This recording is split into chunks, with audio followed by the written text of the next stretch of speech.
Are you feeling anxious about current world events? If you are, you need to watch this. Hi, my name's Christine L. Conroy. Welcome to Happy Stuff and Fluff, a channel for women who are getting happy, living longer and growing younger. And yes, we are getting happy, but that does not mean that we bury our heads in the sand about things that are going on around us. In fact, positive psychology, one of the aims of positive psychology is to help build resilience in you so that you are more able to deal with the inevitable bad things that happen to us. Of course, in recent years, it's been one thing after another, hasn't it? And I'm talking, of course, now about the events between Russia and the Ukraine. And this video was inspired because I put a newsletter out last weekend. In the newsletter, I can talk a little bit more personally about things like these world events and so on. And I talked about Russia and Ukraine and asked for responses, and I got quite a few brilliant responses. And one of them was from, and I'm not going to say your full name, one of them was from Lana. I hope I'm pronouncing your name correctly. And she was talking about how these things can sometimes make you feel so helpless and hopeless, and that the whole world is bad. And she talked about things that she's done both in the past and now in order to try to help. And that made me think, yes, I need to do my own research on this and talk about it. So I've slipped this video in instead of the one that should have been here, which I should have been doing, which incidentally is about anxiousness, oddly enough. So what I'm talking about today, though, I'm talking about doom scrolling and doom surfing, first of all, but then at the end of the video, I'm going to talk about ways you can actually help. So the situation, there's no denying, the situation in the Ukraine is very scary, and I'm concerned about it too. Let me put that out there. My heart, of course, goes out to the people of Ukraine who are fighting for their lives, but also to those people of Russia, the ones who did not and do not want this to happen and who are equally horrified about the situation. I pray for them too. So we absolutely need to be concerned about it, and we need to be informed and to keep up to date with events. However, and if you've been with me for a while, you know what's coming next. I do want to caution you against watching the news on a roll.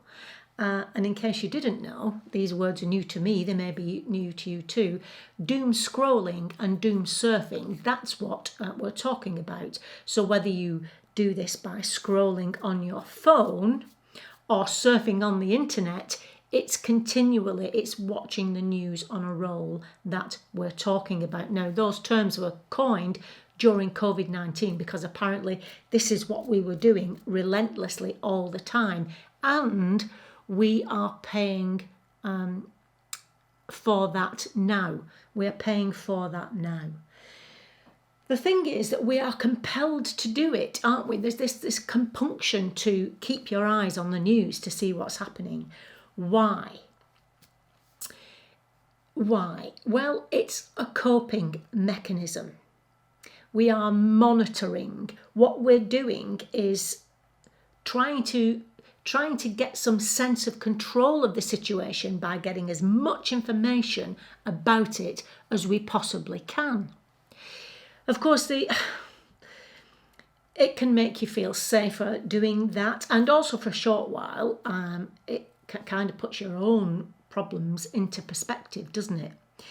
But this idea of gathering information about the situation, the problem is there are dangers to doing this. Of course, we know this. We know that this relentless watching the news is not good for us. It's not just not good for you, it's incredibly bad for your mental and physical health. Now, we know that. We knew that already. But research carried out during COVID-19 actually shows to what damaging extent it is bad for your mental and physical well-being. We're paying the price for that now, especially the young people who are constantly on their phone. And the thing is, it isn't helping anyone. It doesn't help you, and it's not helping the people that you are concerned about. In addition, I mean, most of what you see and hear on the news, as I've said before, is exactly the same as it was an hour ago. So if you've ever watched the lunchtime news and then sat down in the evening to watch the news again, it's exactly the same as the news you watched at lunchtime. Exactly the same. So you're not actually keeping up to date. What's happening is you are constantly bombarded with the same bad, sad, horrific news that you were given or bombarded with at lunchtime. I think the other thing to remember is that whichever media you choose to keep up to date with, they're in competition. They are in competition for your viewing. And once they've got you, they need to keep you watching. And they do that by presenting it in such a way that they are showing you the worst possible situations and stories and images designed to shock and compel you to keep watching. You must remember that. Now, I'm not making light of anything that's happening, trust me. I'm talking about how it's presented to you on the news and how you think you're doing it to keep up to date, but you're being bombarded constantly with these horrible negative images, and it is making you sick. It is causing catastrophic thinking, and that leads to coming from a place of fear, which leads to all kinds of other cognitive distortions, but makes you physically ill. Makes you physically ill. So, after that, I do feel passionate about it, though. I do feel passionate about it. What do we do? Because, of course, we do need to keep informed. So what to do about it? Well, before I talk about that, just let me say to you, go back to watch my last 2 videos on Happy Stuff and Fluff. Now, these videos were produced well before we even knew that any of this was going to happen. The catastrophic video, watch that again and put this event into those steps that I go through on that catastrophic thinking video, just to see where your own thoughts actually are on the current situation. And then if you have not watched last week's video, please watch it. I'll leave it in the end card and in the description down below. As I said, these were produced before this current event, but they will, nonetheless, they will be helpful to you now. I know they will.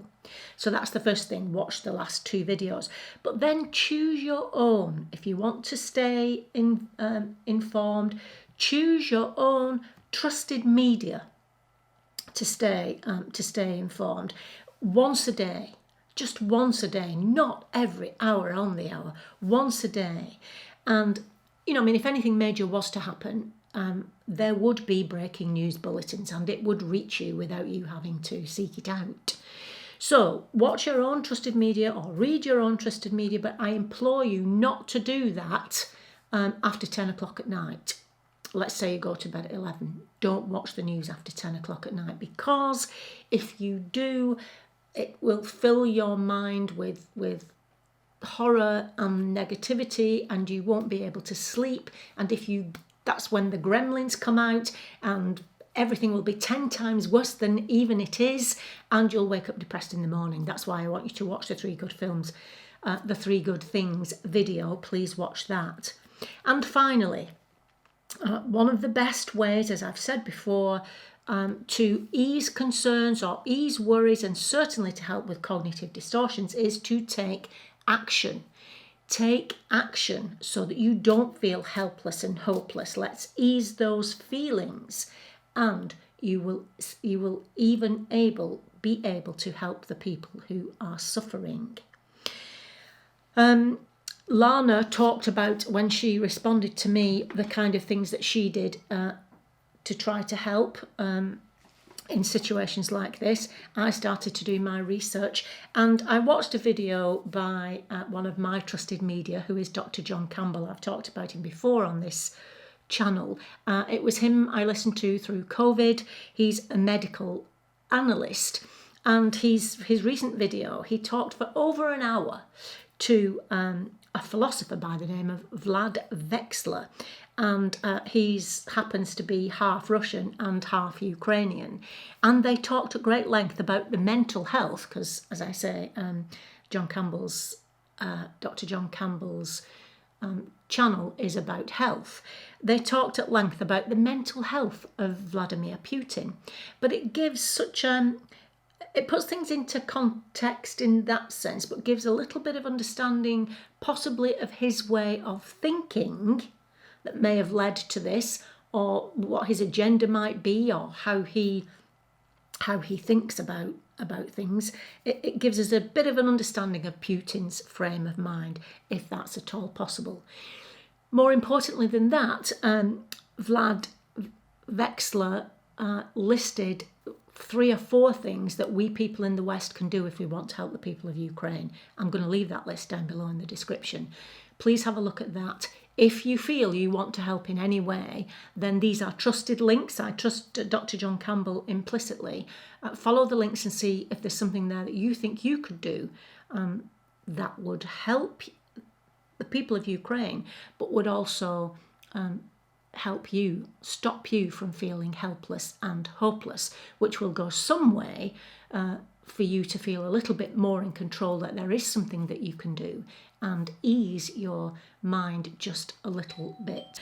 But a final word I would like to say, please remind yourself of the good in your life, and remember that the world is filled with good people and kind people doing good and kind things.